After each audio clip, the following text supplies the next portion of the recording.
আছে নাকি? হযরত ওমর মুসলমানদের দ্বিতীয় খলিফা। কেমন ওমর? নবীজি যার সম্বন্ধে বলেছেন লাউ কানা বাদি নাবিয়্যুল লাকানা ওমর, আমার পরে যদি আল্লাহ কাউকে নবুয়ত দান করতেন ওমরকে নবুয়ত দিতেন। আল্লাহু আকবার। সেই ওমর হলো প্রেসিডেন্ট খলিফা। আল্লাহু আকবার বলেন।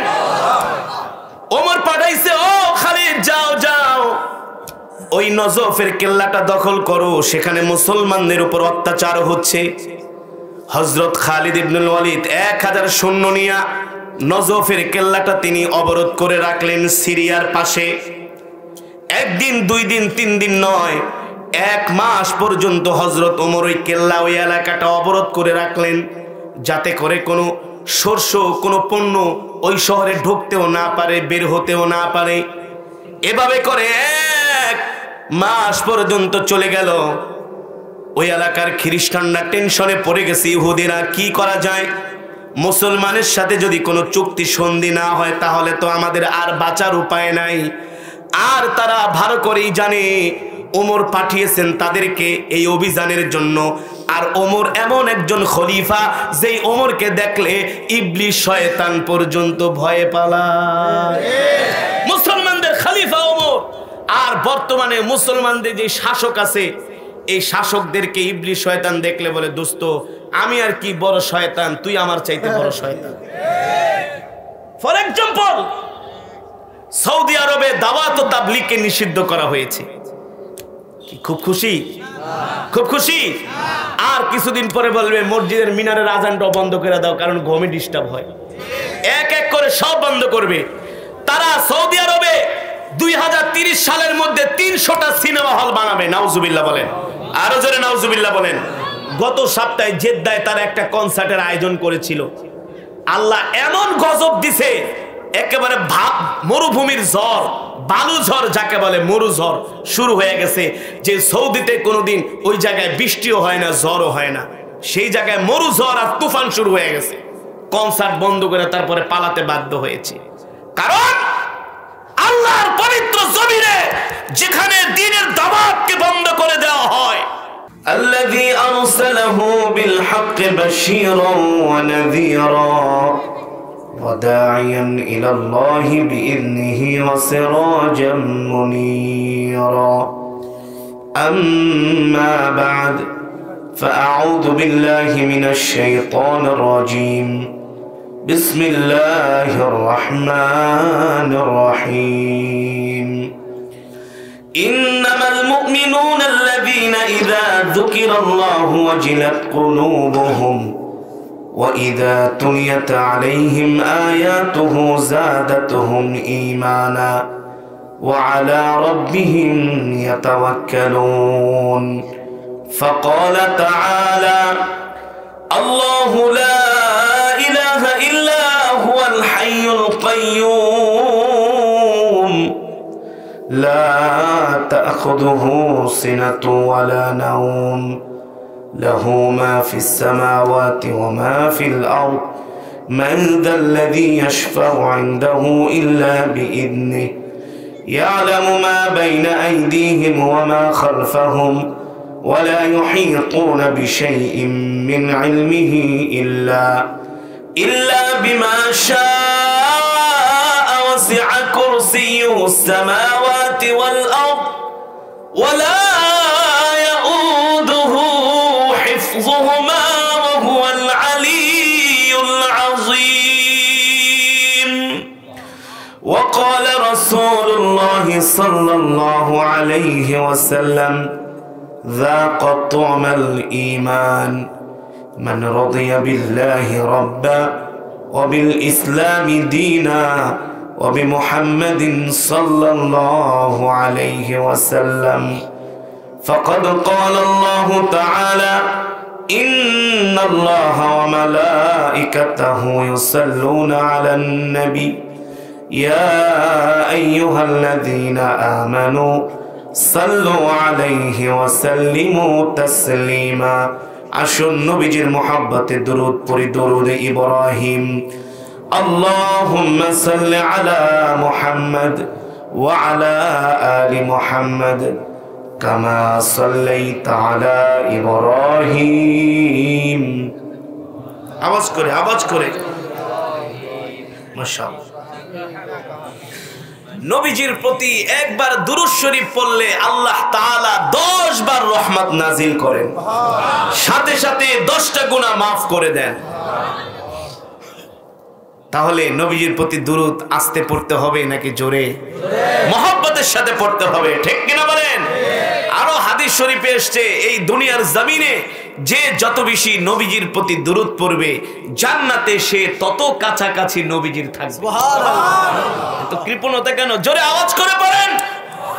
আল্লাহুম্মা বারিক আলা মুহাম্মদ ওয়া আলা আলি মুহাম্মদ কামা বারাকতা আলা ইব্রাহিম ওয়া আলা আলি ইব্রাহিম ইন্নাকা হামিদুম মাজিদ।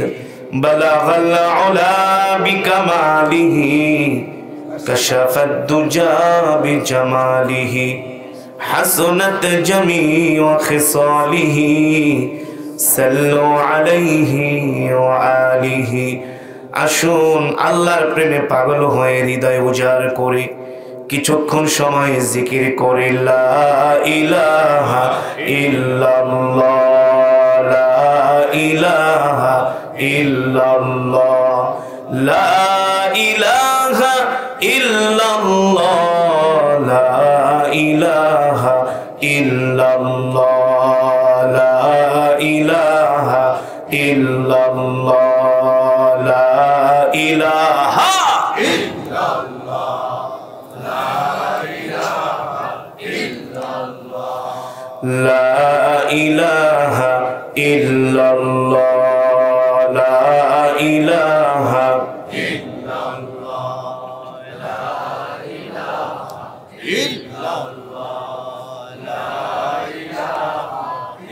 ইল্লাল্লাহ, লা ইলাহা ইল্লাল্লাহ মুহাম্মাদুর রাসূলুল্লাহ।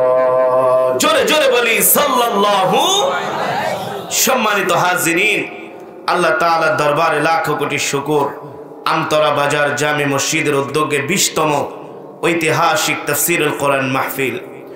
উক্ত মাহফিলের মান্যবর শ্রদ্ধাভাজন সভাপতি, প্রধান অতিথি, বিশেষ অতিথি, অত্র অঞ্চলের সম্মানিত জনপ্রতিনিধি, চেয়ারম্যান, দিগার হযরতে উলামায়ে কেরাম, তালাবায়ে ইজম, দূর দূরান্ত থেকে আগত দিন প্রিয়, ইসলাম প্রিয় আমার কলিজার টুকরা যুবক বন্ধুরা, বৃদ্ধ বাবারা, পর্দার অন্তরালের সম্মানিত মা বোনেরা, সেই মহান আল্লাহ জাল্লা শানুহু আম্মা নাওয়ালুহুর দরবারে লাখো কোটি শুকর যে মহান আল্লাহ তাআলা এত সুন্দর কোরআন ও হাদিসের মজমা, জান্নাতের বাগান। এটা কিসের বাগান? এই বাগানে আল্লাহ তাআলা আপনাকে আমাকে আসার বসার তৌফিক দান করেছেন, সুযোগ করে দিয়েছেন। এজন্য শুকরিয়া দান আদায় করি, বলি আলহামদুলিল্লাহ। আরো মহব্বতের সাথে বলি আলহামদুলিল্লাহ। সম্মানিত হাজিরিন, সমস্ত প্রশংসা কার জন্য? আরো জোরে বলেন। আসমানের মালিক কে? জমিনের মালিক কে? হায়াতের মালিক কে? রিজিকের মালিক কে? আওয়াজ করে বলি আমরা কার গোলাম? আল্লাহর গোলাম, ঠিক কিনা বলেন? আসমান যার আইন চলবে তার, জমিন যার আইন চলবে তার। এই দুনিয়ার জমিনে যতদিন থাকবো এক আল্লাহর গোলামি করব, শয়তানের গোলামি করব না। আল্লাহ আমাদের কবুল করুন, বলি আমিন। কিছু মুসলমান আছে শয়তানের গোলামি করে, আছে কি আছে না? মসজিদের মিনার থেকে মুয়াজ্জিন আযান দেয়, হাইয়া আলাস সালাহ, ঘাড় বেঁকা করে চায়ের দোকানে নির্লজ্জের মতো বসে বসে চা খায়, বাংলা সিনেমা দেখে, নামাজে যায় না। ওরা হচ্ছে শয়তানের গোলাম। এই মাহফিল কি বছরে 6 দিন হয়? 9 দিন? 3 দিন? আরে একদিন করতে করতেই তো অবস্থা খারাপ, একদিনেই তো অবস্থা খারাপ। আরে মুনাফিক মার্কা মুসলমান, আল্লাহর নবী যখন কোরআন হাদিস থেকে বয়ান করতেন, সাহাবীরা না খেয়ে দিনের পর দিন আল্লাহর পয়গম্বরের দরবারে বসে থাকতো। আর আমরা গরু খাওয়া মুসলমান, মসজিদে আসলে আমরা ধৈর্য হারা হয়ে যাই। হ্যাঁ, জামাতের টাইম 1 মিনিট বেশি হয়ে গেলে শুধু এদিক সেদিক তাকায় আর ইমাম সাহেবকে চোখ গরম করে, বুঝায় হুজুর তাড়াতাড়ি নামাজ জামাতে দাঁড়ান না কেন, দোয়া একটু বড় করলে হুজুর এত বড় দোয়া করতে হয়। আর রমজান মাসে খতমে তারাবি হয় আমাদের দেশের মসজিদগুলাতে, ইয়া আলামুন তা আলামুন ইয়া আলামুন তা আলামুন ছাড়া আর কিছুই বোঝা যায় না। তারপরে হুজুর এত সময় আমল করতে আসলে আমাদের ধৈর্য হয় না, দ্বীনের কাজে আমাদের ধৈর্য হয় না, ইসলামের কাজে আমাদের ধৈর্য হয় না, সব কাজে আমাদের ধৈর্য আছে, শুধু দ্বীনের বেলায় ইসলামের বেলায় আল্লাহকে রাজি খুশি করার বেলায় আমরা ধৈর্যহীন হয়ে যাই। এর কারণ হলো আমাদের ঈমান দুর্বল। কি দুর্বল? ঈমান দুর্বল। আরে মুসলমান কি করবেন? কোরআনের মাজমা থেকে বাড়িতে যায় শুধু বিড়ি টানবেন, আর কি করবেন? কি চালান আছে? 2-3টা বিড়ি খেয়ে ঘুমায় থাকবেন, বাংলা সিনেমা দেখবেন, গল্প করবেন, কিন্তু আপনি কি জানেন আপনি কোথায় এসেছেন? এই মাজমায় যতক্ষণ পর্যন্ত বসবেন আল্লাহর রহমতের ফেরেশতারা আমাদের জন্য দোয়া করতে থাকবে। দোয়া দেখেন না করোনা মহামারীতে কত মারা যাইতেছে। কি আমল নিয়ে কবরে যাবেন? কি নিয়ে যাচ্ছেন কবরে? নামাজে ভেজাল, কোরআন তেলাওয়াত সহি না, কমিটমেন্টের কোনো ঠিক নাই, লেনদেনের কোনো ঠিক নাই, কথায় কথায় আমরা মিথ্যা কথা বলি, এক একজন মিথ্যা কথার ফ্যাক্টরি নিয়ে বসছি, ঠিক কিনা বলেন? তাই কি নিয়ে কবরে যাবেন? জান্নাতে যাওয়ার জন্য আল্লাহ শুধু উসিলা তালাশ করবে, বাহানা তালাশ করবে। হতে পারে আজকের এই মাহফিল আমাদের জন্য নাজাতের উসিলা হতে পারে। জোরে বলেন বাবারা, পারে কি পারে না? আল্লাহ হাশরের ময়দানে ফেরেশতারা যখন বলবে আল্লাহ কোনো কিছু পাইতেছি না, আল্লাহ বলে না একটা আছে, আমি আল্লাহ সেটা এক্সট্রা রেখে দিয়েছি আমার বান্দার জন্য। কোনটা?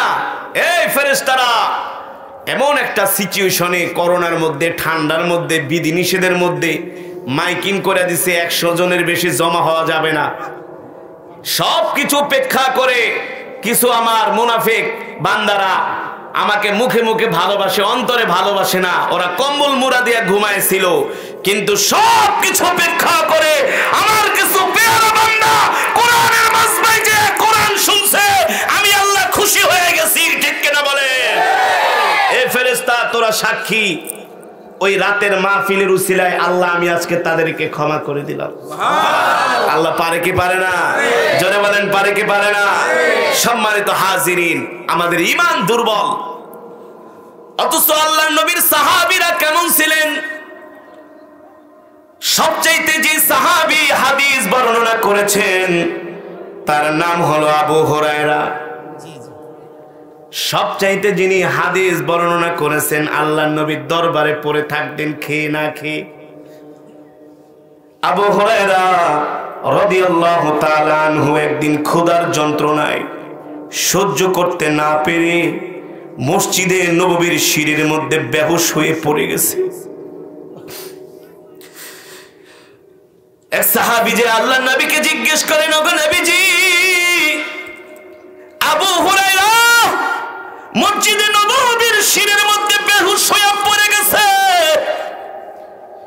কিছু কিছু সাহাবী মনে করছেন আবু হুরায়রার মির্কি ব্যারাম হয়েছে। কেউ স্যান্ডেল এনে হাড্ডি এনে আবু হুরায়রার নাকের মধ্যে ধরে। দূর থেকে আল্লাহর পয়গম্বর চোখের পানি ফেলে বলে, সাহাবীরা রে, আমার আবু হুরায়রার মির্কি ব্যারাম হয় নাই, আমার আবু হুরায়রার কোনো অসুখ নাই, কোনো বিসুখ নাই। তোরা জানোস না আমি 3 দিন পর্যন্ত নবী না খায় আছি, আমার সাহাবী আবু হুরায়রাও না খেয়ে আছে। ক্ষুধার যন্ত্রণা সহ্য না করতে পেরে আমার আবু হুরায়রা বেহুশ হয়ে পড়ে গিয়েছে। এই ছিল সাহাবীদের আল্লাহর দ্বীনের প্রতি তাদের মুহাব্বত, তাদের ভালোবাসা। তাদের ঈমান কেমন ছিল? তাদের ঈমান কতটা মজবুত ছিল, শক্তিশালী ছিল? আজকে তো আমরা মুসলমান গরু খাওয়া মুসলমানে পরিণত হয়ে গেছি। আমরা পাল্লা দেই কে কয় কেজি গরুর গোশত এক বসায় খাইতে পারবো, আমরা পাল্লা দেই কে কয়টা রসগোল্লা এক বসায় খাইতে পারবে, কে কয়টা ডিম কে কয়টা পুরি খাইতে পারবে। আর আল্লাহর পয়গম্বর সাহাবীরা প্রতিযোগিতা করতেন কে কে বেশি বেশি বেশি আমল করতে পারবে, ঠিক কিনা বলি। এই কারণে সব সময় সাহাবীদের মাঝে আমলের প্রতিযোগিতা লেগে যেত, আমল করার প্রতিযোগিতা। আজকে আমাদের আমল করার প্রতিযোগিতা নাই, আমরা দুনিয়ার পিছনে লাইগা গেছি, দুনিয়ার পিছনে ছুটতেছি, এই কারণে দুনিয়া আমাদেরকে লাথি মারতেছে। কিন্তু আল্লাহর পয়গম্বরদের সাহাবীদের কেমন ঈমান ছিল, আল্লাহর পয়গম্বরদের কেমন ঈমান ছিল রে বাবা। আল্লাহ প্রত্যেকটা পয়গম্বরের কাছ থেকে ঈমানের পরীক্ষা নিয়েছেন, নেন না? সাহাবীদের থেকে ঈমানের পরীক্ষা নিয়েছেন। আপনি মনে করবেন না আপনার আমার থেকে আল্লাহ ঈমানের পরীক্ষা নিবেন, এমনটা হতে পারে না।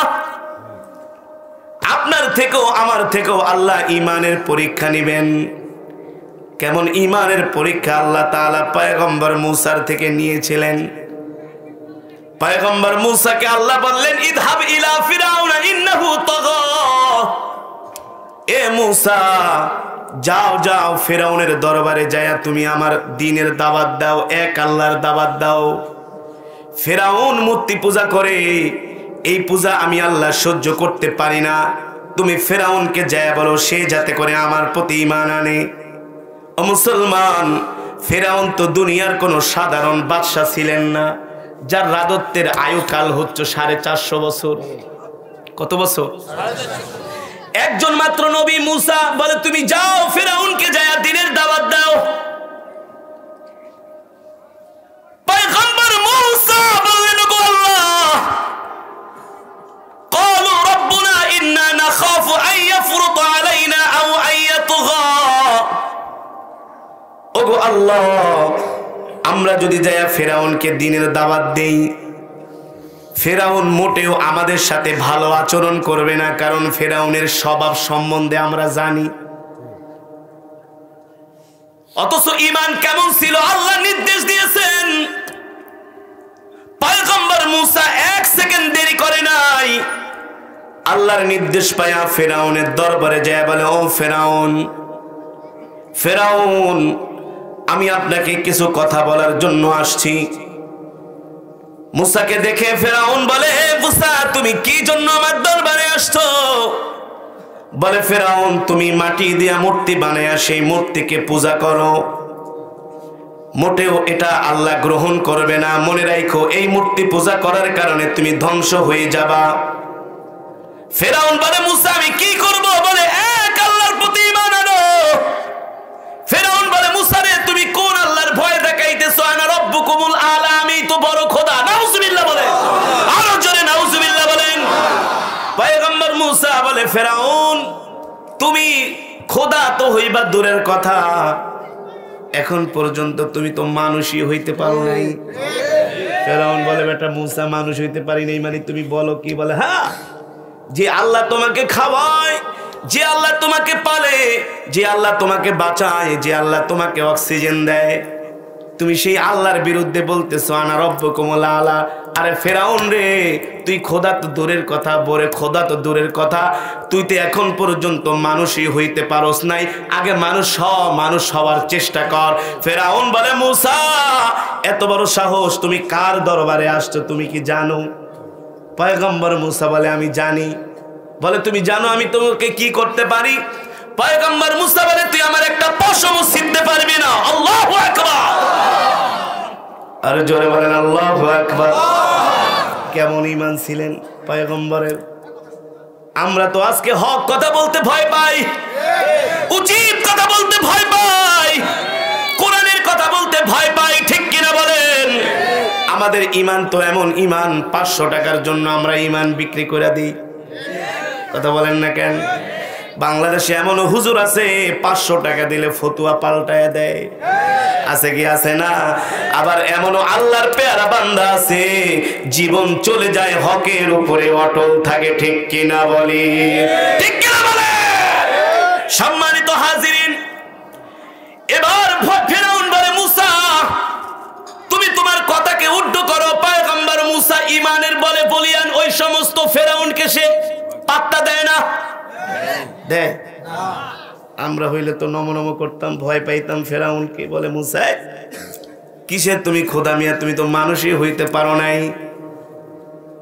এবার ফেরাউন বলে মুসা রে, তুমি কি আমার শক্তি সম্বন্ধে জানো না? আমার ক্ষমতা সম্বন্ধে কি তোমার আইডিয়া নাই? পয়গম্বর মুসা বলে ফেরাউন, আমি যে আল্লাহর দাওয়াত দেওয়ার জন্য তোমার দরবারে এসেছি, আমার রবের চাইতে তোমার ক্ষমতা বেশি না। ঠিক কিনা বলে? ফেরাউন বলে মুসা সাইজ করব। পয়গম্বর মুসা বলে আমিও তোমাকে সাইজ করব। আল্লাহু আকবার। মাত্র দুইজন মানুষ, পয়গম্বর মুসা আর তার ভাই হারুন। কয়জন? ইমাম কাকে বলে? ইমাম কাকে বলে? যুবক, বাংলাদেশের যুবকেরা, আজকে তোমাদেরকে দ্বীনের পথে পাওয়া যায় না, ইসলামের পথে পাওয়া যায় না। আল্লাহ বলেছেন আমি প্রত্যেকটা ইমানদারকে ইমানের পরীক্ষা নিয়েছি। নিয়েছেন কি নিয়েছেন না? ইমানের পরীক্ষা নিয়েছেন। ফেরাউন কয় মুসা 8 লাখ সৈন্য তোমাকে চতুর্দিক থেকে বেষ্টনী করে আছে, শুধু হুকুম দিব আর ধৈরা তোমাদের দুই ভাইকে সাইজ করবে। পয়গম্বর মুসা বলে একটা পশমও ছিঁড়তে পারবি না। আর জোরে বলেন সুবহানাল্লাহ। পাল্টা চ্যালেঞ্জ যখন পয়গম্বর মুসা ছুড়ে দিল, ফেরাউন কয় কিরে, যেটারে আমার রাজপ্রাসাদে রাখছি, খাওয়াইছি, পালছি, বড় করছি, জানেন না? জানেন না? পয়গম্বর মুসা ফেরাউনের রাজপ্রাসাদে বড় হইছে। মুসা মনে মনে কে ফেরাউন ফাকুলা লাহু কাওলাল লাইয়িনাল লাআল্লাহু ইয়াতাযাক্কারু আও ইয়াখশা। আল্লাহ যখন আমাকে তোমার দরবারে পাঠাইছে তখন বলছে তোমার সাথে নরম ভাষায় কথা বলতে, এই কারণে নরম কথা বললাম। তুমি কিন্তু আমার হাতে আগে একটা থাপ্পড় খাইছো, মনে আছে কিনা? আল্লাহু আকবার। কেমন ঈমান দেখতে পেরেছেন? কেমন ঈমান! মুজাহিদে আজম আল্লামা শামসুল হক ফরিদপুরি রহমাতুল্লাহ আলাইহি, নাম শুনছেন? গোহারডাঙ্গা মাদ্রাসার প্রিন্সিপাল, যাকে বলা হয় মুজাহিদে আজম, বাংলাদেশের সমস্ত আলেমদের ওস্তাদ, সমস্ত আলেমদের ওস্তাদ। আরে যারা ঈমানওয়ালা হয় তারা এমনই হয়, তারা আল্লাহ ছাড়া কাউকে ভয় করে না। ঠিক কিনা বলেন? মুজাহিদে আজম সদর সাহেব পাকিস্তানের প্রেসিডেন্ট আইয়ুব খানের সামনে দাঁড়ায় আইয়ুব খানকে বলতেছেন, আইয়ুব খান আপনি এতদিন পর্যন্ত যতটা কমিটমেন্ট করছেন একটাও রাখেন নাই, আপনি আস্থা একটা বেঈমান, আপনি আস্থা একটা কি? আইয়ুব খান বলে এই আপনি কি আমাকে চেনেন? আমার ক্ষমতা সম্বন্ধে জানেন? সদর শাহ হুজুর বলে আপনাকে আমার চিনা জানার দরকার নাই, কি করবেন? সর্বোচ্চ মৃত্যুদণ্ড দিবেন, এর চাইতে তো আর বেশি কিছু না। এই যে দেখেন আমি কাফনের কাপড় নিয়ে আপনার কাছে আসছি। আল্লাহু আকবার। জোরে বলেন আল্লাহু আকবার। সম্মানিত হাজিরিন, এবার মুসা ফেরাউনকে বলল, ফেরাউন অধ্যত্ত করো না, কালেমা পড়ো, এক আল্লাহর প্রতি ঈমান আনো। ফেরাউন বলে তোমাকে মজা দেখাইতেছি। চতুর্দিক থেকে ফেরাউনের সৈন্যরা ঘেরাও করে রেখেছে। ফেরাউন নির্দেশ দিল এই মুসাকে ধরো।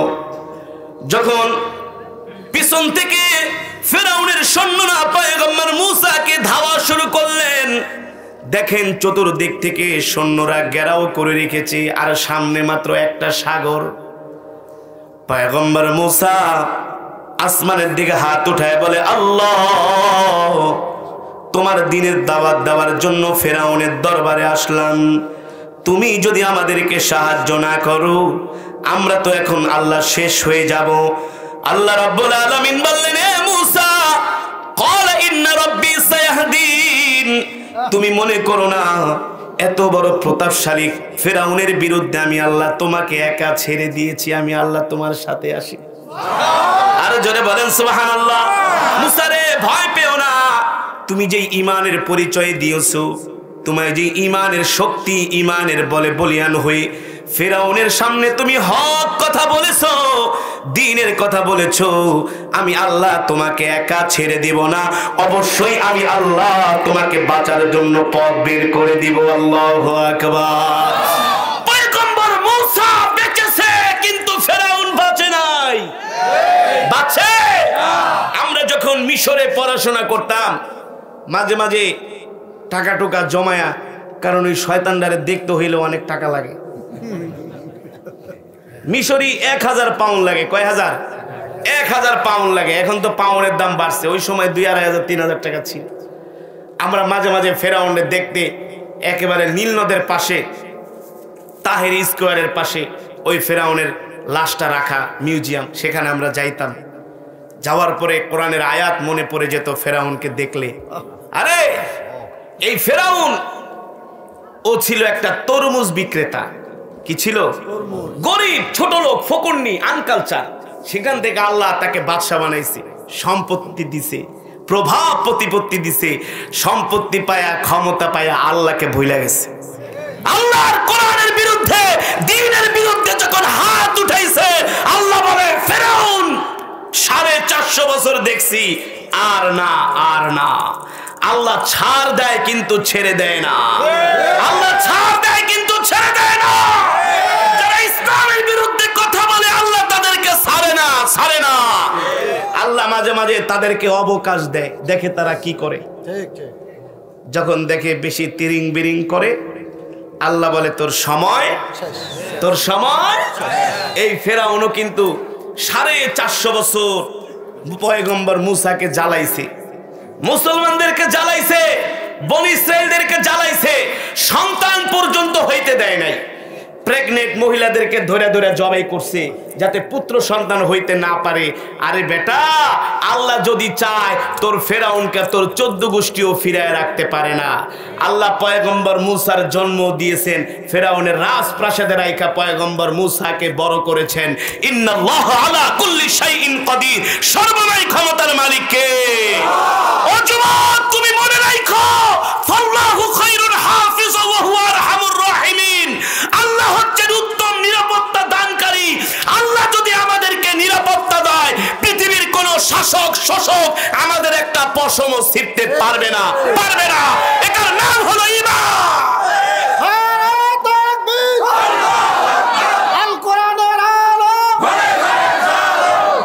এটার নাম কি? ঈমান। ফাল্লাহু খায়রুন হাফিজ ওয়া হুয়া আরহামুর রাহিমিন, উত্তম নিরাপত্তা দানকারী আল্লাহ। এ যুবক, তুমি কি বোঝো না? জাতির পিতা ইব্রাহিম আলাইহিস সালামকে নমরুদ, কোন কোন বর্ণনায় এসেছে 40 দিন পর্যন্ত আগুনে পুড়াইছে, একটা পশমও ছিঁড়তে পারে নাই। এই আগুনের কি ক্ষমতা নাই? যারা বলেন আগুনের কি ক্ষমতা নাই? জাতির পিতার একটা পশমও কেন আগুন পুড়াইতে পারলো না? কেন পারলো না? যখন পয়গম্বরকে আগুনের মধ্যে নমরুদ ফেলেছে, নমরুদ খুশিতে বাগবাগ কয়, ইব্রাহিম রে শেষ। আল্লাহ আগুনকে নির্দেশ দিলেন, এ আগুন, কুল্লা ইয়া নারু কুনি বারদাও ওয়া সালামান আলা ইব্রাহিম। আগুন সাবধান, সাবধান, এমন গরম হবি না যাতে আমার ইব্রাহিমের কষ্ট হয়। শরীরে স্যাত লাগে, পোড়া তো দূরের কথা, মাঝে মাঝে একটু লাগে না তাপ। আবার এমনও ঠান্ডা হবি না, যাদের ঈমান দুর্বল, বেঈমানরা শুনে রাখো, তোমরা ইসলামের বিরুদ্ধে কথা বলো, কোরআনের বিরুদ্ধে কথা বলো, আলেম ওলামার বিরুদ্ধে কথা বলো, মনে রাখো ইসলামের বিরুদ্ধে কথা বলে কেউ পার পায় নাই। পেয়েছে? কেউ পার পায় নাই। আল্লাহ আগুনকে বললেন, আগুন, নমরুদ হলো জালেম। নমরুদ কি? আর আমার ইব্রাহিম মজলুম। আমি আল্লাহ জালেমের পক্ষে থাকি না, আমি আল্লাহ মজলুমের পক্ষে থাকি। দেখবেন গ্রামে কিছু মানুষ আছে পার্শ্ব প্রতিবেশীর উপরে অত্যাচার করে, আছে না? 4-5 জন সন্তান, বিদেশ থাকে, টাকা পয়সা, পুলিশে চাকরি করে, এই জজ, ব্যারিস্টার, এসপি, গরম দেখা গায়, কিছু কবি একেবারে সাইজ করে ফেলামু, ঠিক কিনা বলেন? কিন্তু মজলুম আল্লাহর দরবারে দোয়া করে, আল্লাহ আপনি আমাকে বাঁচান, আমাকে সাহায্য করেন। ঠিক ধৈর্য ধরার কারণে আল্লাহ এমন ফান্দে ফালায়, তখন আর গর্ত থেকে উঠতে পারে না। তখন এসে মাপ চাই, ভাই অন্যায় করছি, মাফ করে দিস, ঠিক কিনা বলেন? একটা কথা মনে রাখবেন, মজলুম হবেন কিন্তু জালেম হবেন না। মানুষের উপর অত্যাচার করবেন না, নির্যাতন করবেন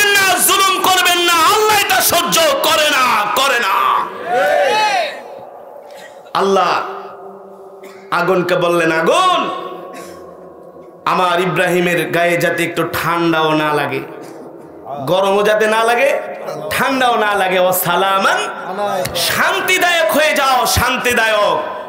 পয়গম্বর ইব্রাহিমকে যখন অগ্নিকুণ্ড থেকে বের করা হয়েছে, জিজ্ঞেস করা হয়েছিল, আব্বাজান সবচেয়ে মজা কোন জায়গায় পেয়েছিলেন? ওই যে 40 দিন ছিলাম আগুনে, সবচেয়ে মজা পেয়েছি। আল্লাহু আকবার, আল্লাহু খায়রুন হাফিজা ওয়া হুয়া আরহামুর রাহিমিন। যুবকরা, আজকে তোমরা ইসলাম থেকে দূরে, দিন থেকে দূরে, ধর্ম থেকে দূরে, আজকে তোমরা নেশা করো, গাঁজা খাও, ইয়াবা খাও, ফেন্সিডিল খাও, মদ খাও, ঠিক কিনা বলেন? তোমরা মনে করো খাও দাও ফুর্তি করো, দুনিয়াটা মস্ত বড়, গাঁজা খাইতে পাইলে মনে হয় রাজা হয়ে গেছো, আসলে কিছুই না, তুমি লাল মিয়াই ছিলা, ঠিক কিনা বলেন? তোমার ঈমানকে মজবুত করো, আল্লাহকে খুশি করো, দুনিয়ার জমিনের সমস্ত দায়িত্ব আল্লাহ তার কুদরতি হাতে নিয়ে নিবে, ঠিক কিনা বলেন? তুমি দুনিয়াকে আঁকড়ে ধরবা, দুনিয়া তোমাকে লাথি মারবে, আর তুমি আল্লাহকে ধরবা, দুনিয়া তোমার পায়ের নিচে চলে আসবে। সুবহানাল্লাহ বলেন, আর যারা সুবহানাল্লাহ বলেন। সম্মানিত হাজিরিন, এতে ছিল আল্লাহর পয়গম্বরদের ঘটনা। আল্লাহর সাহাবীদের ঈমান কেমন ছিল রে বন্ধু? আল্লাহর পয়গম্বরের সাহাবীরা বিষ খাইতেন, বিষও তারা হজম করে ফেলতেন। বিশ্বাস হয় না? বলেন হুজুর এটা আবার কে? ঈমান যদি মজবুত হয়, আল্লাহর প্রতি যদি বিশ্বাস, অটল বিশ্বাস, অবিচল ঈমান যদি আল্লাহর উপরে থাকে, মুমিন তুমি বিষ খাইবা, বিষও হজম হয়ে যাবে। রাসূলের প্রিয় সাহাবী খালিদ ইবনুল ওয়ালিদ, নাম শুনছেন? যাকে বলা হতো সাইফুল্লাহ, মানে আল্লাহর তরবারি। কার তরবারি? আল্লাহর তরবারি। আল্লাহু আকবার। রোমান 3 লক্ষ সৈন্যের বিরুদ্ধে মাত্র 3000 সৈন্য জিহাদ করে তারা বিজয় অর্জন করেছেন। সেই সেনাপতি ছিলেন হযরত খালিদ ইবনুল ওয়ালিদ। আল্লাহু আকবার। হযরত ওমরের জামানায় খালিদ ইবনুল ওয়ালিদকে পাঠানো হলো ইরাকের রাজধানীর পাশে, সিরিয়ার পাশাপাশি একটা জায়গা হলো নজফ। নাম কি? ওই নজফে মুসলমান ছিল, মুসলমানের উপরে খ্রিস্টান ইহুদিরা মিলে অত্যাচার করত। আমিরুল মুমিনিন খলিফাতুল মুসলিমিন হযরত ওমর ফারুক রাদিয়াল্লাহু তাআলা আনহু হযরত খালিদ ইবনুল ওয়ালিদকে 1000 সৈন্য দিয়া পাঠাইলেন, যাও যাও, ওখানে মুসলমানরা অত্যাচারিত হচ্ছে, মুসলমানদের উপর নির্যাতন করা হয়, জুলুম করা হয়, মুসলমানদেরকে যে উদ্ধার করো, ওই জায়গাটা দখল করো, কালেমার পতাকা উড়ায় দাও। আল্লাহু আকবার। এই জমিন কার? আল্লাহর জমিনে আল্লাহর বিধান চলবে, আল্লাহর জমিনে অন্য কারো বিধান চলতে পারে না, ঠিক কিনা বলেন? আর আল্লাহ তাআলা দুনিয়াতে আল্লাহ মুসলমানদেরকে পাঠিয়েছেন আল্লাহর জমিনে আল্লাহর দ্বীন কায়েম করার জন্য। এই কোরআন শরীফ তো এখন আমরা শুধু খতমে তারাবি আর মিলাদ, এই কোরআন দিয়ে শুধু মিলাদ পড়ি, খতম পড়ি আর খতমে তারাবি পড়ি। আসলে কোরআন তো শুধু খতম আর মিলাদের জন্য আসে নাই, তারাবির জন্য আসে নাই। আল্লাহ কোরআন দুনিয়াতে পাঠাইছেন কোরআন অনুযায়ী রাজ কায়েম করার জন্য, রাষ্ট্র পরিচালনা করার জন্য। এই যে বাংলাদেশে এত চুরি হয়, এত দুর্নীতি হয়, এত ধর্ষণ হয়, বন্ধ করা যাচ্ছে? কিয়ামত পর্যন্ত পারবে না। প্রতি ঘরে ঘরেও যদি পুলিশ মোতায়েন করে, সেনাবাহিনী মোতায়েন করে, পারবে না, পারবে না। কারণ ইউরোপ, আমেরিকা তারা পারতেছে না, তারা হলো গণতন্ত্রের ধারক বাহক, ঠিক কিনা বলেন? কিন্তু একটা কোরআনের আইন শাসন একটা জারি করে দেন, কেউ যদি চুরি করে, একবার চুরি করলে 1 হাত কেটে দেওয়া হবে। 1 হাত কাইটা দিলে ওই লোক আর জীবনও চুরি করতে পারবে না, ডাকাতি করতে পারবে না, আর ওর দেখা দেখে ওই এলাকায় আর কোনো ডাকাতিও হবে না। এই কারণে সৌদি আরবে হাতে গোনা কয়েকটা কোরআনের আইন আছে। আপনি 1 কোটি টাকা নিয়ে রাত্রবেলা সৌদির রাস্তা দিয়ে হাঁটেন, আপনার দিকে কেউ বাঁকা চোখেও তাকাবে না। আর বাংলাদেশে বেশি না, মাত্র 2টা 500 টাকার নোট নিয়ে শুধু গুলিস্তান যায় বাসে ওঠেন, দেখবেন মামা নামার আগে শেষ, কেল্লা ফতে নিয়ে গেছে। আর যদি জানে যে আপনার কাছে 50,000 টাকার একটা বান্ডিল আছে। আর আমি বলতেছি, আর যদি জানে যে 50,000 টাকার একটা বান্ডিল আছে, তাইলে তো আর কথাই নাই, আপনাকে শেষ করে দিবে, জানে মেরে ফেলবে, তারপরও টাকা আপনার থেকে নিবেই নিবে। ঠিক কিনা বলেন? আমরাও গত 15 দিন আগে এক মাহফিলে গিয়েছিলাম বাঞ্ছারামপুর। কোথায়? বাঞ্ছারামপুর ওয়াজ মাহফিলে। যাওয়ার পরে যুবকরাকে, হুজুর আমার মসজিদে আসছে এক গ্রুপ, আয়সা দাওয়াত দিয়ে গেছে। আমিও চিন্তা করলাম, গ্রাম প্রত্যন্ত অঞ্চল, সেখানে কোরআনের দাওয়াত পৌঁছে দেওয়া এটা আমাদের দায়িত্ব। এ কারণে আমরা, বিশ্বাস করেন, আমি সেই কুড়িগ্রাম, নাগেশ্বরী, ভুরুঙ্গামারি, একেবারে বাংলাদেশের শেষ সীমান্তেও আমি গিয়েছি। হাজার হাজার মানুষের সমাগম। মানুষ বলে, হুজুর আগে গান শুনতাম যুবকরা, এখন গান শুনি না, এখন সারাদিন আপনার কোরআন তেলাওয়াত শুনি। আর জোরে বলেন আলহামদুলিল্লাহ। গত বছর গিয়েছিলাম সুনামগঞ্জের বাদাঘাট, একেবারে বাংলাদেশের শেষ সীমান্ত, যেখান থেকে পাথর উত্তোলন করা হয়। তো ওই বাদাঘাটের মাহফিলে আমি যখন ইশারের পরে তেলাওয়াত করছিলাম, হঠাৎ করে দেখি একজন যুবক লাফ দিয়া স্টেজে চলে আসছে। তার পরনে একটা গেঞ্জি আর একটা প্যান্ট। তার চেহারার দিকে তাকাইলে কেমন যেন মনে হয়, মাথায় টুপি নাই, লেবাস পোশাকও অন্যরকম। যারা ওয়াজ মাহফিলে বয়ান শোনার জন্য আসে, অন্তত একটা টুপি মাথায় দিয়ে আসে, একটা পাঞ্জাবি পরে আসে, অথবা যারা বয়ানে আসে শোনার জন্য, তাদের ভাবসাবে একটু দিনমুখী বোঝা যায়, যায় কি যায় না। কিন্তু ওই যুবকটা এসে স্টেজে বসলেন। বসার পরে আমি তেলাওয়াত করতেছি, বারবার যুবকের চেহারার দিকে আমার নজর যাচ্ছে। তেলাওয়াত শেষ হয়ে গেল, পিছন থেকে আমাকে দুইজন যুবক বলে, হুজুর আপনার সামনে যে ছেলেটা আসছে ওই কিন্তু মুসলমান না। আমি বললাম, মুসলমান না মানে? তাহলে কি? বলে, যুবকটা কিন্তু হিন্দু। এখন আমার কৌতূহল আরো বাড়ছে কি বাড়ছে না। আরে কোরআনের মাহফিলে তো শুধু হিন্দুরাই আসে, মুসলমানরাই আসে, হিন্দুর ভাইরা কি আসে? আসে না। কিন্তু আমি যখন গোহারডাঙ্গা মাদ্রাসায় প্রোগ্রাম করতাম, গোহারডাঙ্গা অনেক হিন্দু বাড়ি আছে মাদ্রাসার পাশে, ছাত্ররা চান্দা কালেকশন করতে গেলে বলতো, এই ওই হুজুরটা কি আসবো, যে পিচ্ছি হুজুর যেটা কেরাত পরে, ওটা যদি আহে তাহলে আমরা চান্দা দিব। তা আমি টানা 8 বছরে গোহারডাঙ্গার মাদ্রাসায় গিয়েছি, অনেক হিন্দুরা এসে কোরআন তেলাওয়াত শুনে। তো এখন একজন যুবক বলে, হুজুর উনি কিন্তু হিন্দু। পরে আমার তেলাওয়াত শেষ হয়ে গেল, ওই যুবকটা আমার কাছে আসলো, বলে, হুজুর আমার নাম হচ্ছে কার্তিক চন্দ্র শীল। নাম কি? হুজুর আমি কিন্তু হিন্দু। আমি বললাম, তুমি হিন্দু তাহলে? বলে, হুজুর আমি কিন্তু মোবাইলে গোপনে গোপনে আপনার তেলাওয়াত শুনি। আর জোরে বলেন আলহামদুলিল্লাহ। ওই প্রোগ্রামের আমি ছিলাম প্রধান অতিথি, আর একজন ওয়াইজ ছিল, তার নাম হলো মাওলানা শরীফুজ্জামান রাজীবপুরী, তিনিও ছিলেন ওই মাহফিলে। তাই আমি বললাম, ভাই তুমি আসছো? বলে, হুজুর আমি একটা অনুরোধ নিয়ে আসছি। কি অনুরোধ? বলে, হুজুর আমি সিদ্ধান্ত নিয়েছি কোরআন তেলাওয়াত শুনে আমি আপনার হাতে হাত রেখে কালেমা পড়ে মুসলমান হয়ে যাব। আর জোরে বলেন সুবহানাল্লাহ। আগে ছিল বেঈমান, এখন হবে কি? ইমানদার। আমি বললাম, যুবক? বলে, হুজুর এই দেখেন মোবাইলের ভিতরে আপনার তেলাওয়াত, আমি তেলাওয়াত শুনে সিদ্ধান্ত নিয়েছি আমি মুসলমান হবেই হব। আমি বললাম, যুবক রে, আমি যদি এখন তোমাকে মুসলমান বানাই, আগামীকালকে 71 টেলিভিশন আমার বিরুদ্ধে রিপোর্ট করব যে হুজুর হিন্দুকে ধৈরা জোর করে মুসলমান বানাইছে। কারণ 71 টেলিভিশন শুধু আলেমদের পিছনে লাগাই থাকে, ঠিক কিনা বলেন?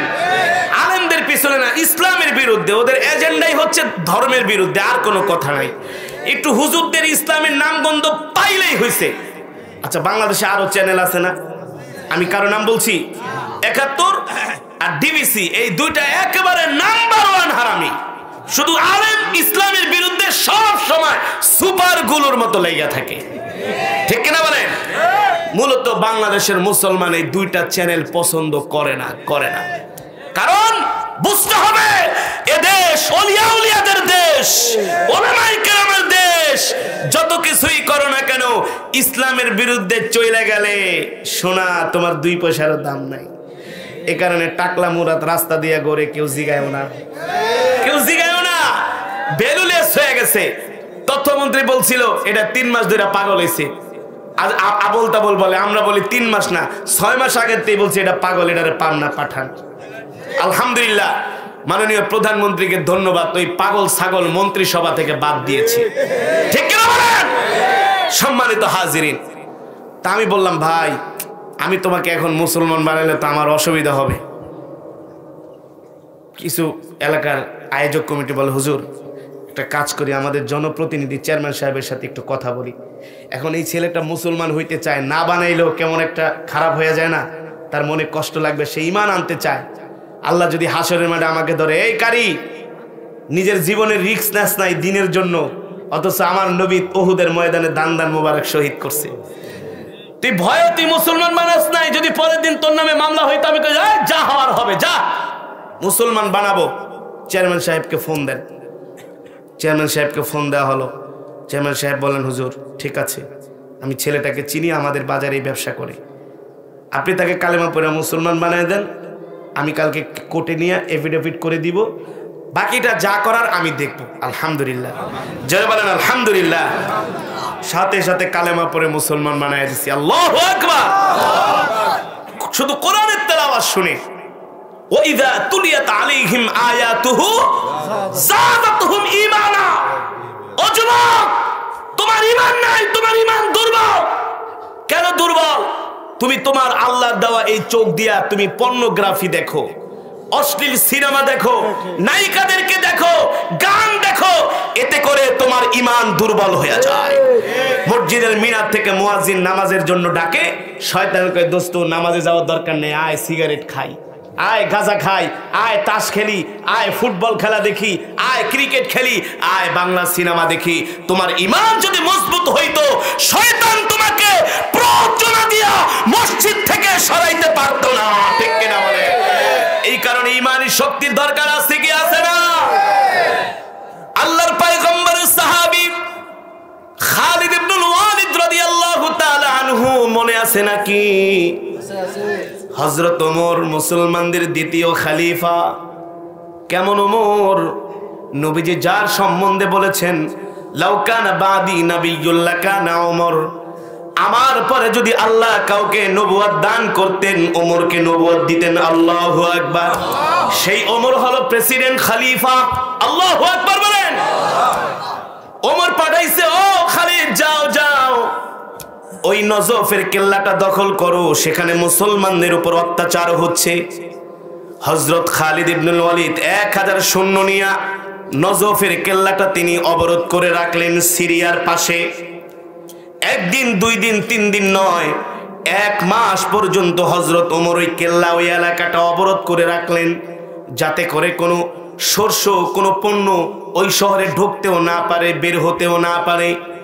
এভাবে করে 1 মাস পর্যন্ত চলে গেল। ওই এলাকার খ্রিস্টানরা টেনশনে পড়ে গেছে, ইহুদিরা কি করা যায়, মুসলমানের সাথে যদি কোনো চুক্তি সন্ধি না হয় তাহলে তো আমাদের আর বাঁচার উপায় নাই। আর তারা ভালো করেই জানে ওমর পাঠিয়েছেন তাদেরকে এই অভিযানের জন্য। আর ওমর এমন একজন খলিফা, যেই ওমরকে দেখলে ইবলিস শয়তান পর্যন্ত ভয়ে পালায়। মুসলমানদের খলিফা ওমর।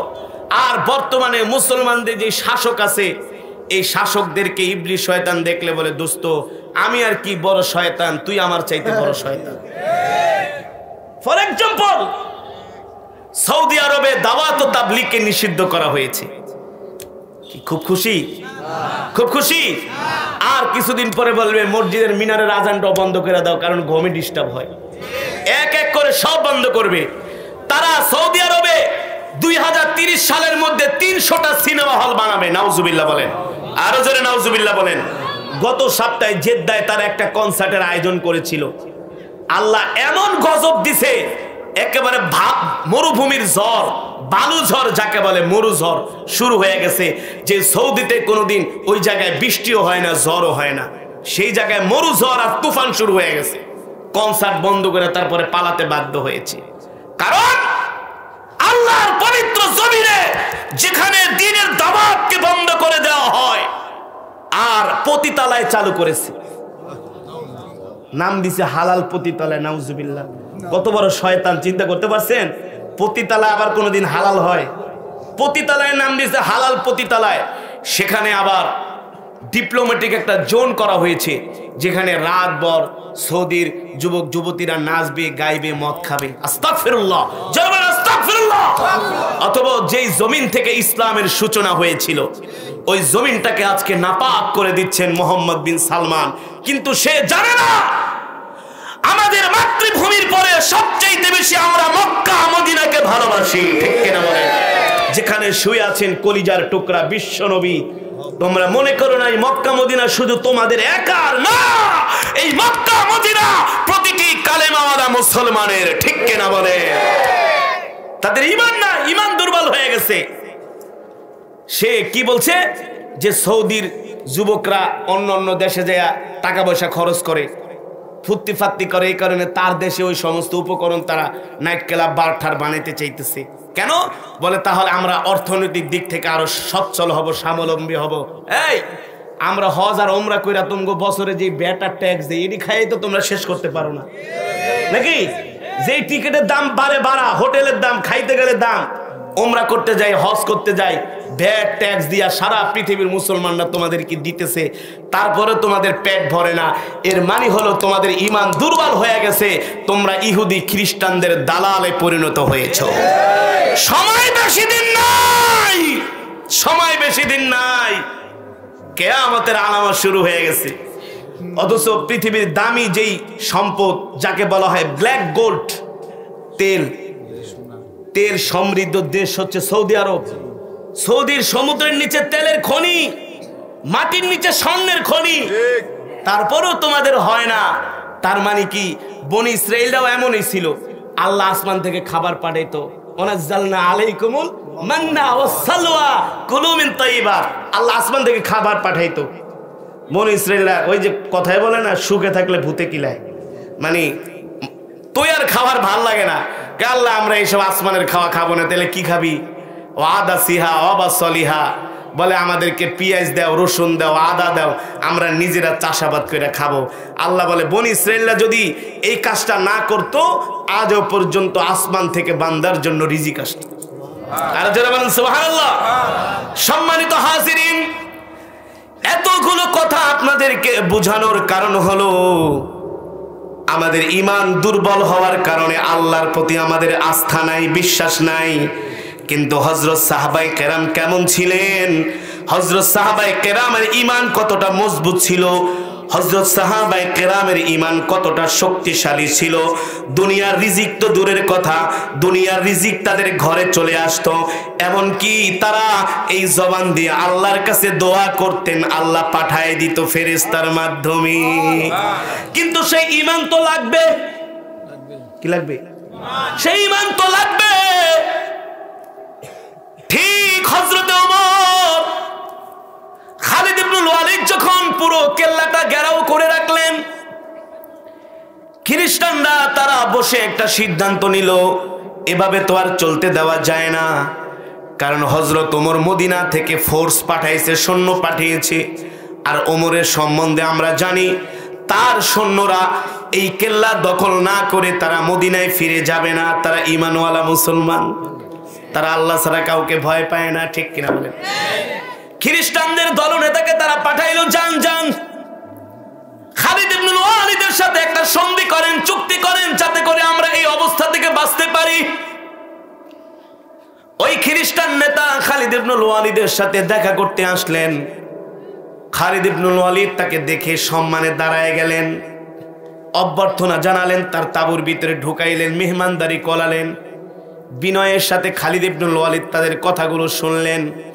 সব কথা শোনার পরে হযরত খালিদ ইবনুল ওয়ালিদ বলে, শোনেন শোনেন, আপনারা মুসলমানের উপর অত্যাচার করেন, আর এই জমিন যার, আইন চলবে তার। আল্লাহর জমিনে আল্লাহর আইন চলবে। আপনারা কেল্লার চাবি আমাদেরকে বুঝায় দেন, আমরা দখল করি, আপনারা আপনাদের নাগরিকত্ব অধিকার নিয়ে বাঁচবেন, কোনো সমস্যা নাই। ওই বৃদ্ধ বারবার শুধু হাতের মধ্যে একটা বোতল নিয়ে আসছে, এই বোতলের দিকে তাকায় আর মুখ কাটা খোলে। হযরত খালিদ বলে, এই বোতলের মধ্যে কি? বলে বোতলের মধ্যে বিষ। আরে বিষ কেন নিয়ে আসছেন? বলে খালিদ ইবনুল ওয়ালিদ, শোনেন, আমি আমার গোত্রের কাছে অনেক সম্মানের মর্যাদার, তারা আমাকে অনেক সম্মান করে, ভালোবাসে, শ্রদ্ধা করে, তারা আমাকে অন্ধবিশ্বাস করে, আমি যা বলি তাই শোনে। আপনার কাছে আমাকে পাঠিয়েছেন একটা সমঝোতা করার জন্য। হযরত খালিদ বলে, কি সমঝোতা? বলে, এইবারের মতো আপনি কেল্লাটা দখল করেন না, মদিনায় চলে যান, আমাদেরকে একটা মাস সময় দেন। খালিদ ইবনুল ওয়ালিদ বলে, মুমিন কাউকে ধোকা দেয় না, ধোকা খায়ও না, ভোগিচগি চলবে না। কেল্লার চাবি দেন, ক্ষমতা বুঝায় দেন। এই কথা বলার পর ওই বৃদ্ধ বিষের বোতলের মুখটা খুলে মুখের কাছে নিয়েছেন। হযরত খালিদ বলে, কি করবেন? বলে, আপনি আমাকে যে প্রস্তাব দিয়েছেন এর চাইতে আমার বিষ খেয়ে মরে যাওয়াই ভালো। কেন? বলে, এই চেহারা আমি আমার জাতিকে দেখাইতে চাই না। হযরত খালিদ বলে, আপনি যে বিষ খাচ্ছেন, এই বিষ খেলে কি আপনি মরে যাবেন? বলে, হ্যাঁ। খালিদ ইবনুল ওয়ালিদ বলে, আমি জানি এই বিষ খেলে আমি মরব না, আপনি বিষের বোতলটা আমার কাছে দেন। তার হাত থেকে বিষের বোতল টান দিয়ে নিয়ে গেলেন। খালিদ ইবনুল ওয়ালিদ বলে, খ্রিস্টান নেতা শোনো, আমি বললাম আমি তোমার সামনে বিষ পান করব, আমি মরব না। খ্রিস্টানদের নেতা বলে, আপনি কি বলো খালিদ? আরে এই বিষ সম্বন্ধে তোমার কোনো ধারণা নাই। একটা এমন একটা সাপের বিষ যার এক ফোঁটা খেলেই মানুষ সাথে সাথে মারা যায়। খালিদ ইবনুল ওয়ালিদ বলে, না না, আমি জানি বিষের কোনো ক্ষমতা নাই, ক্ষমতা হলো আমার আল্লাহ। আরো জোরে বলেন আল্লাহু আকবার। ক্ষমতা কার? খালিদ ইবনুল ওয়ালিদ বলে, আমি জানি বিষের ক্ষমতা নেই, ক্ষমতা আমার আল্লাহর। মৃত্যু আমার আল্লাহর হাতে, মৃত্যু বিষের হাতে না। জোরে বলেন, ইদা জা আজালুহুম লা ইস্তাখিরুনা সাআতা ওয়া লা ইস্তাকদিমুন। আল্লাহ যখন আপনার আমার মৃত্যুর সময়টা নির্ধারণ করে রেখেছেন, কথাটা মনে রাখবেন যুবক মুসলমান, মৃত্যু 1 মিনিট আগেও আসবে না, 1 মিনিট যথা সময় নির্ধারিত সময় মৃত্যু আসবে। এর আগে আজরাইলের আসার কোনো ক্ষমতা কার? খালিদ ইবনুল ওয়ালিদ বলে, বৃদ্ধ বিষের বোতলটা আমার হাতে দাও, আমি বিষটা পান করি। বৃদ্ধ বলে, খালিদ ভুলে তুমি এই কাজ করো না। খালিদ ইবনুল ওয়ালিদ বলে, যদি আমি বিষ পান কইরা না মরি তাহলে তুমি কি করবা বলো? বৃদ্ধ বলে, তুমি যা বলো তাই মেনে নিব। হযরত খালিদ ইবনুল ওয়ালিদ বলে, বৃদ্ধ রে, আমি যদি বিষ পান কইরা না মারা যাই তাহলে তুমি কালেমা পড়ে মুসলমান হবা কিনা? বৃদ্ধ বলে, এক কথায় স্বীকার করলাম, তুমি যদি বিষ পান করো আর যদি না মারা যাও আমি কালেমা পড়ে মুসলমান হয়ে যাব। আল্লাহু আকবার। জোরে বলেন আল্লাহু আকবার। ওই বৃদ্ধ মনে মনে ভাবে, হায় এটা মানুষটা কি জিন? বিষ খাইলেও আবার মানুষ মারা যায় না, আর এটা তো আর বাংলাদেশের বিষ না। কারণ বাংলাদেশের বিষও এখন ভেজাল, সব কিছুতে ভেজাল, খাওনে ভেজাল, তরকারিতে ভেজাল, গোস্তের ভিতরে ভেজাল। ঠিক কিনা বলেন? কথা বলেন। এমন মিথ্যা কথা বলে, সব কিছুর ভিতরে ভেজাল। এই কারণে সংসদে দাঁড়ায়া রওশন এরশাদ বলছিল, ভালো হয়েছে আমরা এত ভেজাল খাইতেছি, ফরমালিন, কবরও গেল আমাদের লাশ পচবে না। এত সোজা না। আবার ময়রা দেখেন গুতা কারে কয়। ঠিক কিনা বলেন? কত টাকা চুরি করছেন, না করছেন, খাইছেন, সব কড়াই গন্ডায় হিসাব নেওয়া হবে। ওই খ্রিস্টান বলে, খালিদ এই বিষ সম্বন্ধে তোমার কোনো ধারণা নাই।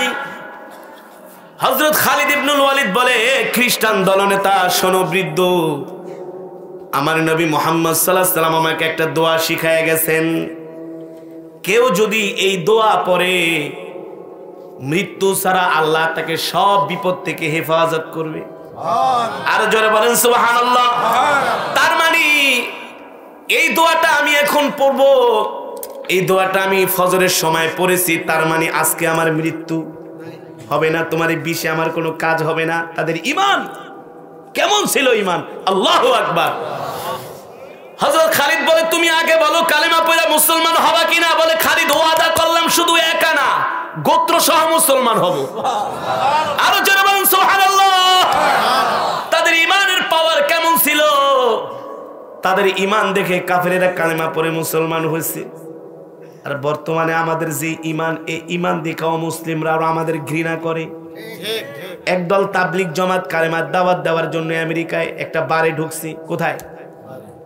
বারে ঢুকে রাশিয়ান একটা জামাত চেচনিয়া থেকে আসছে, তাদেরকে ইংলিশে বলতেছে আসো প্রফেট মুহাম্মদ সাল্লাল্লাহু আলাইহি সাল্লাম মুহাম্মদকে আল্লাহর নবী হিসাবে স্বীকার করে নাও, আর আল্লাহ হচ্ছেন এক, তার কোনো শরীক নাই। বুঝাইতেছে, দিনের মর্মবাণী শোনাইতেছে।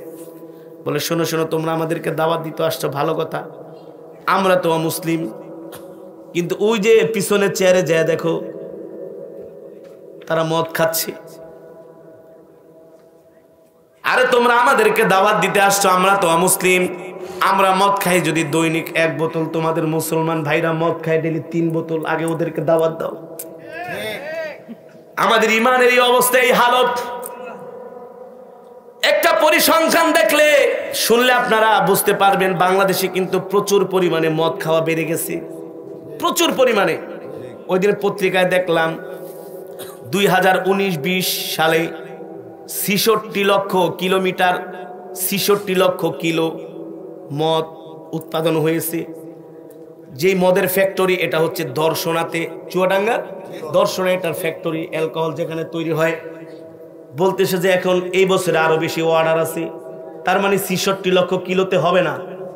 আরে 66 লক্ষ কিলো তো 31st নাইটে খায়া শেষ করে দিছে। 31st নাইটে দেন না। ঢাকা শহরের এখন এমনও বিয়ে হয় যে বিয়েতে মদ ছাড়া পার্টি হয় না। এক একটা মদ খায়া ভূতের মতো চিত হয়ে কাইত হয়ে থাকে।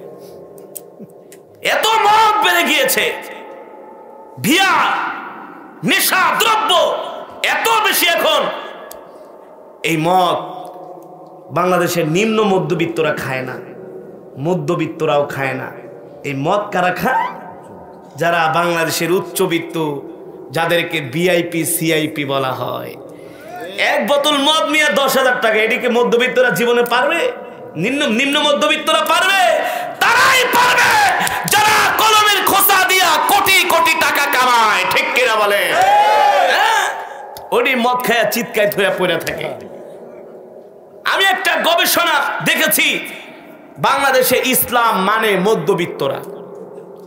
যারা মধ্যবিত্ত তারা ইসলামটাকে পরিপূর্ণভাবে মানে, নিম্ন মধ্যবিত্ত মানে না, উচ্চ মধ্যবিত্তর হার কম, মধ্যবিত্তরাই বেশি মানে ইসলামকে, ঠিক কেন বলেন? খালিদ ইবনুল ওয়ালিদ বলে, এ বৃদ্ধ, আমি এই বিষ আমাকে মারতে পারবে এটা আমি বিশ্বাস করি না। আমি বিশ্বাস করি আমার আল্লাহর উপরে, আমার রবের উপরে আমার ঈমান। আল্লাহু আকবার। ওয়াল কদরি খাইরিহি ওয়া শাররিহি মিনাল্লাহি তাআলা ওয়াল বাতি বাদাল মাউত। এ বৃদ্ধ, তুমি জানো না আমরা তো এমন এক রবের প্রতি ঈমান এনেছি। বলে, তোমাদের রবের পরিচয় কি? আল্লাহু আকবার। তুমি আমাদের রবের পরিচয় জানবা। আমাদের রব হলো এমন রব, আল্লাহু লা ইলাহা ইল্লা হুয়াল হাইয়ুল কাইয়্যুম। আল্লাহু আকবার। তিনি ছাড়া কোনো উপাস্য নাই, একমাত্র ইবাদতের উপযুক্ত আমাদের আল্লাহ, আমার রব, ঠিক কিনা বলেন? লা তাখুযুহু সিনাতু ওয়ালা নাওম। আমার রব ঘুমায় না, তাকে ঘুম আচ্ছন্দ করে না, ঠিক কিনা বলেন? আমার রব তন্দ্রা যায় না, নিদ্রায় যায় না। লাহু মা ফিস সামাওয়াতি ওয়া মা ফিল আরদ। আসমানের কিছু আছে সব হচ্ছে আমার রবের, ঠিক কিনা বলেন? সব কিছু আমার রবের কথায় উঠা বসা করে। এই চন্দ্র সূর্য সবকিছু আমার রব পরিচালনা করে। আল্লাহু আকবার। বাদিউস সামাওয়াতি ওয়াল আরদ। নবমণ্ডল, ভূমণ্ডল, আসমান জমিন আমার আল্লাহ বানাইছে, আর কেউ বানায় নাই। সেই রবের প্রতি আমাদের ঈমান। ওই খ্রিস্টান বলে, বলো কি? খালিদ বলে, হ্যাঁ। বলো তুমি কালিমা পড়ে মুসলমান হবে কিনা? খ্রিস্টান নেতা বলে, খালিদ তোমাকে আমি আশ্বস্ত করলাম, শুধু আমি একাই কালেমা পড়ে মুসলমান হব না, আমার গোত্র কালেমা পড়ে মুসলমান হবে। আল্লাহু আকবার। এবারে খালিদ ইবনুল ওয়ালিদ নবীজির শিখানো দোয়া 3 বার পাঠ করলেন। কয়বার? বিসমিল্লাহিল্লাযী লা ইয়াদুররু মা ইসমিহি শাইউন ফিল আরদি ওয়ালা ফিস সামাই ওয়া হুয়াস সামিউল আলিম। বিসমিল্লাহিল্লাযী লা ইয়াদুররু মা ইসমিহি শাইউন ফিল আরদি ওয়ালা ফিস সামাই ওয়া হুয়াস সামিউল আলিম। বিসমিল্লাহিল্লাযী লা ইয়াদুররু মা ইসমিহি শাইউন ফিল আরদি ওয়ালা ফিস সামাই ওয়া হুয়াস সামিউল আলিম। এই দোয়াটা আপনারাও সকাল সন্ধ্যা 3 বার পড়বেন। কয়বার? সবচেয়ে মজার কথা হলো, আমার গাড়িটা যেদিন অ্যাক্সিডেন্ট ডাকাতি হলো, আমি বাসায় আসার পরে মনে মনে চিন্তা করলাম, কিরে এই দোয়াটাকে আমি ওই দিন পড়ছিলাম। চিন্তা করে দেখি না, ওই দিন আমার এই দোয়াটা পড়া হয় নাই। এর আগে 6 বছর আগে আমি মুন্সিগঞ্জে একটা মাহফিলে যাচ্ছিলাম লঞ্চে। লঞ্চটা ফতুল্লা ঘাটে ঘাট দিয়ে বেগার দিয়েছে, পিছনে মুন্সিগঞ্জের দিকে যাবে। পিছন থেকে বরিশালের একটা পিন্টু লঞ্চ এসে আমার লঞ্চটাকে ধাক্কা মারলেন।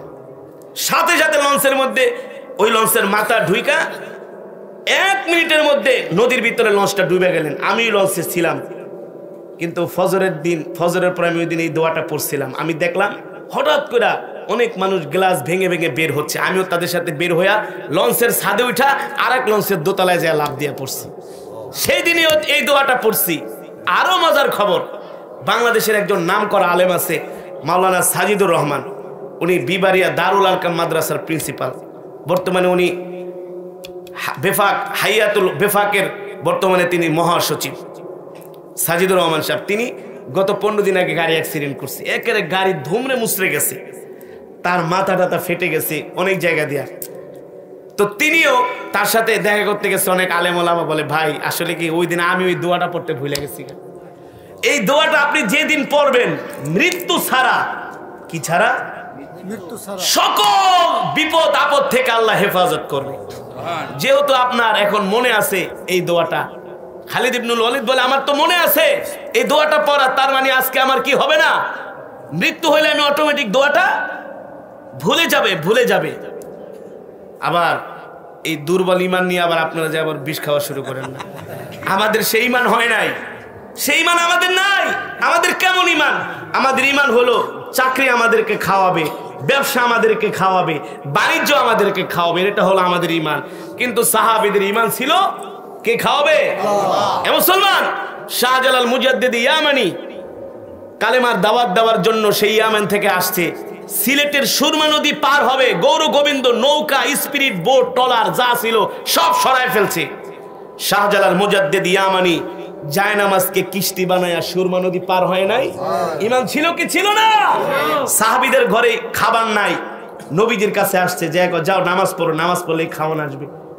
ঠিক এই নামাজ পড়ছে, আল্লাহ ফেরেশতার মাধ্যমে সাহায্য পাঠাইছে। সেই ইমান কি আমাদের আছে? যদি আমরা সেই ইমানের বলে বলিয়ান হতে পারি, আমরাও বিষ খাইলে সেই বিষ পানি হয়ে যাবে। ঠিক কিনা বলে? হ্যাঁ, কারণ মৃত্যুর মালিক আল্লাহ।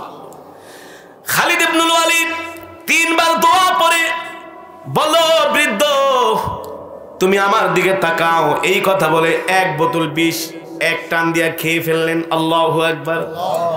সাথে সাথে আধা গ্লাস পানি খাইলেন। কয় গ্লাস?